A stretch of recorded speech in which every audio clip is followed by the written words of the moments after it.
Hey guys, welcome back to my channel. So guys,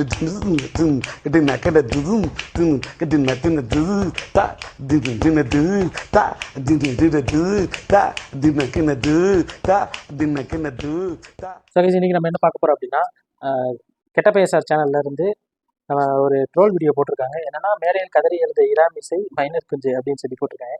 இது என்ன அப்படின்னா சீமான் பெரியாரை பற்றி பேசுறதை எதிர்த்து திராவிட கட்சிகளில் இருக்கிற சிலர் வந்து பொதுக்கூட்டம் போட்டு பேசியிருப்பாங்க போல, சீமானை கண்டித்து பேசியிருப்பாங்க போல. ஸோ அதை தான் ட்ரோல் பண்ணியிருக்காங்க. அப்போது செம்ம கண்டென்ட் இருக்குன்னு தான் நினைக்கிறேன். ஸோ வாங்க எப்படின்னு பார்த்துடலாம். வீடியோக்குள்ள போகிற முன்னாடி நீங்கள் சேனல் புதுசாக வந்து எப்படி மறக்காம சப்ஸ்கிரைப் பண்ணிட்டு வீடியோ பாருங்கள். இந்த வீடியோ பிடிச்சிருந்துச்சு அப்படின்னு ஒரு தம்ஸ் அப் கொடுத்து சப்போர்ட் பண்ணுங்கள். இது மாதிரி நிறைய வீடியோஸ் கண்டிப்பாக வந்துட்டே இருக்கும். உங்கள் கன்சர்ன் என்னங்கிறதையும் கமெண்ட்டில் சொல்லுங்கள். அண்ட் இப்போ வீடியோக்குள்ள போகலாம். ஸோ 3, 2, 1 கோ. பெரியாரை இழிவுபடுத்தும் சீமானை கண்டித்து திராவிட இயக்க தமிழர் பேரவை நடத்தும் கண்டன பொதுக்கூட்டம். அந்தவெளி பட்டாளை சேர்ந்த பிச்சைக்காரர்களின் தலைவர் இப்போது தலைவருக்கு பொன்னாடை போடுவார். என்னையா உண்மையிலே அவர்தான் பேசுறாரு. உதவி கேட்போர் சங்கம்னு பணத்தை கட்டிட்டு போனாங்க. கடைசியில பார்த்தா பிச்சைக்கார கூட்டமா இருக்கு சார். ஒரே நாத்தம். வாயா கூட்டம் சரியான கூட்டமா இருக்கு. யார் சார் வரே? இவர தெரியல. இவர தெரியலையே. இவர்தான் திமுக இராமிசை. இராமிசை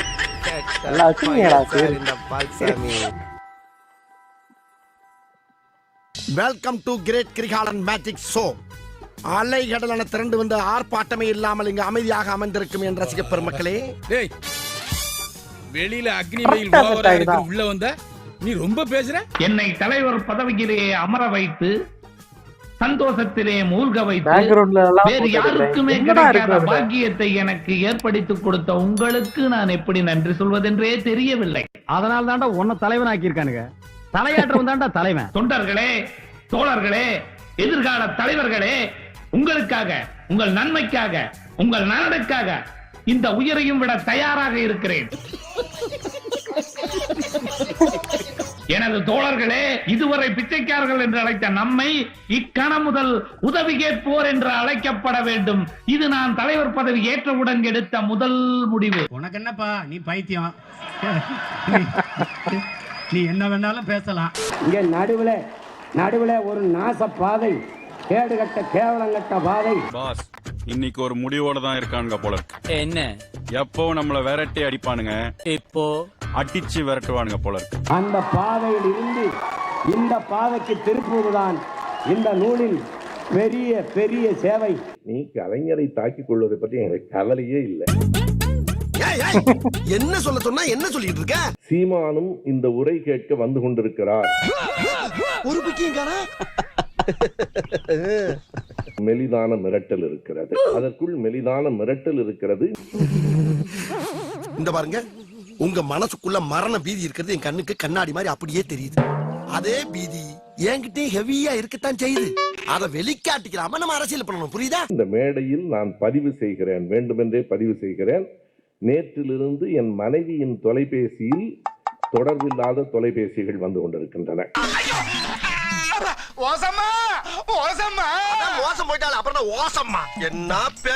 ஒன்றை உறுதியாக சொல்லுகிறேன், நாங்கள் கொள்கைக்காக எதையும் இழக்க தயாராக இருக்கிறோம். ஆனா இது உண்மையா என்னன்னு தெரியல. ஒவ்வொரு பிரச்சனை வரும்போது நான் தமிழர் கட்சிக்காரங்க அப்படி பேசுறாங்க இப்படி பேசுறாங்கன்னு சொல்லிட்டு ஃபோன் வருது, கால் வருது அப்படின்னு சொல்லி யார் கால் பண்ணாலும் அது நாம் தமிழர் கட்சிக்காரங்களா காரங்கன்னா எனக்கு அதுதான் புரியல. யாரை பார்த்தாலும் அப்படியே சொல்லிக்கிட்டு இருக்கானுங்க. அதுலதான் எனக்கு டவுட்டே இருக்கு.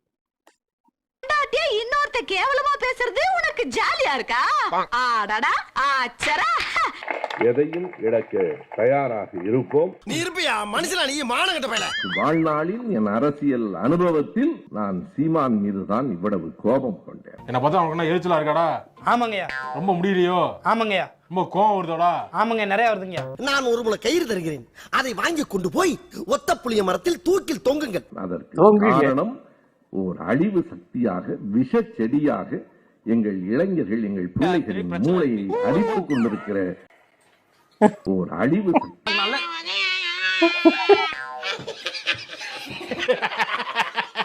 அவன் கிடக்கிறான்டா மயிராண்டி.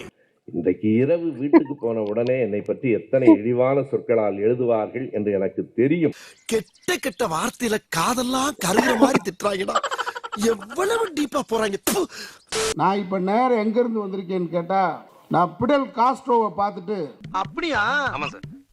எங்க கொஞ்சம் திரும்ப சார். சட்டை கிழிஞ்சிருக்கான் தானே பாக்குறீங்க. நான் தான் சொன்னேன் ரொம்ப தெளிவா இருக்குன்னு. நம்புங்க சார். அவருக்கு துப்பாக்கி எப்படி சுடணும்ன்ற பயிற்சியை கொடுத்துட்டு இதெல்லாம் யாராவது கேட்டிருந்தாங்கன்னா அங்க இருக்கிற பழைய செருப்பால அடிச்சிருப்போம். அப்படியே நேரா சேக்குவாரா அவருடைய வீட்டுக்கு போயிட்டு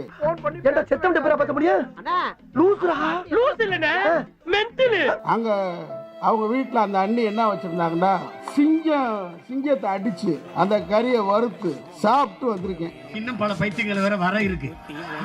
நம்ம எல்லாம் யாரையெல்லாம் சந்தித்த இந்த திராவிட கூட்டம். உனக்கு என்ன மரியாதை? உன் பரம்பரை பத்தி எனக்கு தெரியாது. புதைச்ச பணத்தை தோண்டி காசு எடுத்து தின்ன பையங்க தான் நீங்க. தலைவர் கலைஞர் அவர்களுக்கு பேனா நினைவு சின்ன வைக்க சொல்லுவாங்க. ஒரு கருத்தாய்வு கூட்டம். கலைஞர் நினைவு சின்ன வச்சா மண்டையை உடைப்பேனா? நான் அப்படி எழுத்து உள்ள போறேன்.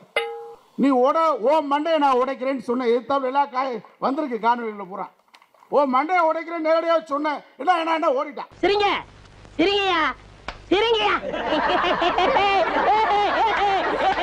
அங்க நடந்தது என்னங்கிறது தெரியாதா நமக்கு? முரடை. நான் கொஞ்சம் முரடை. கலைஞரால் உருவாக்கப்பட்ட முரடைங்க நாங்க. நான் கொஞ்சம் முரடை.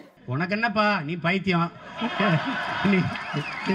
நீ என்ன வேணாலும் பேசலாம். திராவிட மாடல் ஆட்சி நாகரிகமா நடத்திட்டு இருக்காரு. ரொம்ப மென்மையான போக்குல நம்முடைய முதல்வர் நடத்திட்டு இருக்கிறாரு.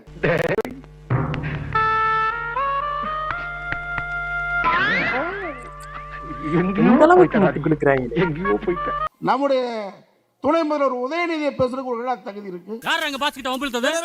நீ ஏன்டா வந்து கத்திக்கிட்டு இருக்க? சும்மா இருங்க பாஸ். இவங்க கிட்ட எல்லாம் வீக்கா பேச கூடாது, வெயிட்டா பேசணும். டேய் ரெண்டு கலந்து நான் பேசி என்ன போ சொல்லிட்டாங்கடா. வாடா போம்டா. ஒரே வார்த்தை, சனாதனம் ஒழிக்கப்பட வேண்டும். டெங்கு விட மோசம் சொன்னாரு. இந்தியாவில் இருக்கிற சாமியார் பூரா அலர்னா. அதெல்லாம் ஒண்ணு இல்லடா. சும்மா இருடா நீ. சும்மா இருங்க வரேன். உங்களுடைய பேக்ரவுண்ட் என்னன்னு உங்களுக்கு தெரியாது. ஒரு ரவுண்ட் பத்தி சொல்லலாம்டா. வாயை மூடுடா. ஒழிக்கப்பட வேண்டும். டெங்கு விட மோசம் சொன்னாரு. இந்தியாவில் இருக்கிற சாமியார் பூரா அலர்னா. கொஞ்சம் பொறு. மிஷின் நிக்கட்டும். 3 ஜிஆர் சுவாமிகளுடைய காலை கழுவி பாத பூஜை செய்து அவரிடம் மன்னிப்பு கேட்டு பிராயச்சித்தத்தை தேடிக்கொண்டிருக்கிறார்கள். இதெல்லாம் வேற நடந்திருக்கா? அதுக்குதான் சென்ட் அடிக்கிறியா? திருமணமாகி 2 மாதம் 30 வயது இளைஞர் இந்தியாவிலேயே சிறையில் இருந்தாரு. சிறையில தாண்டா போய் அப்பாவை பார்த்தார் உதயநிதி. அத வேற ஞாபகப்படுத்திட்டீங்க. நெஞ்சமெல்லாம் பொண்ணா இருக்கு தம்பி. கல்யாணம் ஒரு 3 வாரம் ஜெயிலுக்கு போயிட்டா. திருமணமாகி 2 மாதம் 30 வயது இளைஞர் சிறையில் இருந்தாரு. ஒரு 3 வாரத்துல 2 மாதம் இதுல எதுல உண்மை? ரெண்டும் உண்மைதானே. என்னடா சொல்ற? ஒரு புள்ள உருவாகுதுமா வயித்துல. உருவான உடனே அந்த பொண்ணுக்கு தாலி கட்டின மாப்பிள்ளை ஜெயிலுக்கு போயிட்டா. ஒரே குஷ்டமப்பா. இது கஷ்டமப்பா. அந்த கருவை என்னன்னு சொல்லுவாங்க நீங்களே சொல்லுங்க. இந்த சனியை வந்து கருத்தரிச்ச நேரம் மாப்பிள்ளை ஜெயிலுக்கு போயிட்டாரு. இந்த சனியை வந்து கருத்தரிச்ச நேரம் அத போய் பாப்பா இது ஆரம்பமே சரியில்லை. இத கருவோட கலைச்சிரு சொல்லுவோமா சொல்ல மாட்டோமா? ஒரு அளவுக்கு மேல பண்ண. அப்ப அந்த கருவுக்கு எவ்வளவு வலிச்சிருக்கும், அதை வயிற்றுல துமந்த தாய்க்கு எவ்வளவு வலிச்சிருக்கும், அந்த கருவை உருவாக்கின தந்தைக்கு எவ்வளவு வலிச்சிருக்கும். இதையெல்லாம் சந்திச்சு பிறந்தவன் தான் எங்கள் அண்ணன் உதயநிதி ஸ்டாலின். நீ இல்ல வாங்குற காசுக்கு மேல கூறாடா கொய்யா. இந்த வீடியோ பிடித்து இருந்தால் சேனலை சப்ஸ்கிரைப் செய்யவும், ஏதாவது குறைகள் இருந்தால் கமெண்டில் போடவும், அப்புறம் மறக்காமலே போட்டிருந்த வரட்டாமாம் வீடுறதை வரண்டா Chinnasamy. Hey guys, this is your editor. Video பிடிச்சிருக்குன்னு நினைக்கிறேன். ஸோ பிடிச்சிருந்தா ஒரு லைக் பண்ணிடுங்க அண்ட் கமெண்ட் செக்ஷன்ல ஒரு நல்லது ஒரு ஸ்மைல் தெரிக்க விடுங்க பார்ப்போம். இப்ப எனக்காக நீங்க ஒரு குத்துனா குறைஞ்சா போயிருவீங்க. சரி பாசக்கரப்ப ஒரே ஒரு குத்தி விட்டு போவோம். வாடாங்க. என்னையா தமிழ்ல மைனர் கொஞ்சம் பேசுனதெல்லாம் பேசுற மாதிரிலாம் போட்டிருந்தீங்க. நான் அந்த ஆள்லாம் வந்திருப்பான்னு நினைச்சேன். ஆர்வத்தோட வந்தேன்.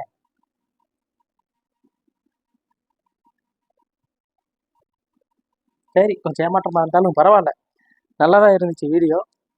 இந்த வீடியோ எப்படி சொல்கிறது, கூட்டத்தை பார்க்கும்போதே தெரிஞ்சிச்சு எந்த அளவுக்கு இந்த மீட்டிங் சக்ஸஸாக போயிருக்குங்கிறது. இந்த எராமிஸா அப்பப்போ கூவிட்டு ஒப்பாரி வச்சுட்டு தான் இருப்பாப்புல, அது பிரச்சனை இல்லை, அது அந்த சைடு ஒரு வாரத்தில் நடக்கட்டும். ஆனால் ஒவ்வொரு பிரச்சனையும் போதும் நாம் தமிழர்காரங்க ஃபோன் பண்ணி மிரட்டுறாங்க, அப்படி இப்படிலாம் சொல்கிறாங்க. எவனோ ஒருத்தன் மிரட்டுவான், அது நாம் தமிழ். அது எதை வச்சு நீங்கள் சொல்கிறீங்க நாம் தமிழர்? அவனோட உறுப்பினர் அட்டை ஏதாவது இருக்கா, இல்லை யார் எங்கேருந்து யார் ஃபோன் பண்ணாங்க எதுவுமே தெரியாது. ஆனால் நாம் தமிழர் கட்சிக்காரங்க கேட்டால் அவங்க ஃபோனில் சொல்லியிருப்பாங்க அப்படின்னா யாராவது நேரில் அப்படி சொல்லிட்டு மாட்டுவாங்களா? ஃபஸ்ட்டு என்ன லாஜிக்கில் பேசுகிறாங்கன்னே தெரியல. அது ஒன்று தான் கொஞ்சம் ஒரு மாதிரி இருக்கே தவிர மற்றபடி ஓகே தான். ஸோ அவ்வளோதான். இந்த வீடியோ பிடிச்சிங்க அப்படின்னா ஒரு தம்ஸ் அப் கொடுத்து சப்போர்ட் பண்ணுங்கள். இதே மாதிரி நிறைய வீடியோஸ் வந்துகிட்டே இருக்குது. அதே மாதிரி நீங்கள் பண்ண வேண்டியது உங்கள் கடமை, சப்ஸ்கிரைப் பட்டன் மறந்துடாதீங்க. உங்கள் கன்சர்ன் என்னங்கிறத கமெண்ட்டில் சொல்லுங்கள், பார்க்குறேன். ஸோ நெக்ஸ்ட் வீடியோ மீட் பண்ணுறேன்.